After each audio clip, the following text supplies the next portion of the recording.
রোহিঙ্গা প্রত্যাবাসনে আসিয়ানকে জোরালো ভূমিকা রাখার আহ্বান জানিয়েছেন প্রধানমন্ত্রী শেখ হাসিনা।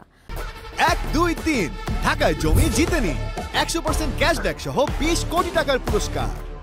সকালে থাইল্যান্ডের ব্যাংককে ইউএনএসক্যাপ কমিশনের ৮০তম সেশনে এই আহ্বান জানান তিনি।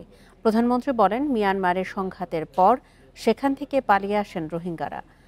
মানবিক কারণে তাদের বাংলাদেশে আশ্রয় দেওয়া হয়। সারা বিশ্বে এটি মানবিকতার উদাহরণ। তবে এখন রোহিঙ্গা প্রত্যাবাসনে দেরি হচ্ছে। তাদের সম্মানের সাথে ফেরত পাঠানো প্রয়োজন। তবে এজন্য মিয়ানমারে উপযুক্ত পরিবেশ তৈরি করতে হবে। আসিয়ানকে এই বিষয়ে হস্তক্ষেপ করার আহ্বান জানান প্রধানমন্ত্রী। পরে ইউক্রেন, রাশিয়া, ফিলিস্তিন, ইসরায়েল, ইরানে সংঘাত বন্ধে বিশ্ব নেতাদের প্রতিও আহ্বান জানান তিনি। বলেন, যুদ্ধ কোনো সমস্যার সমাধান নয়।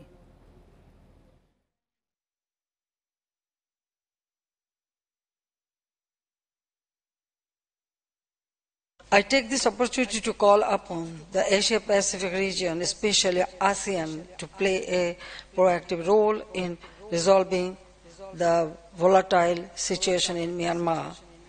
We must ensure that the Rohingyas can go back home in safety and dignity, and the earliest possible.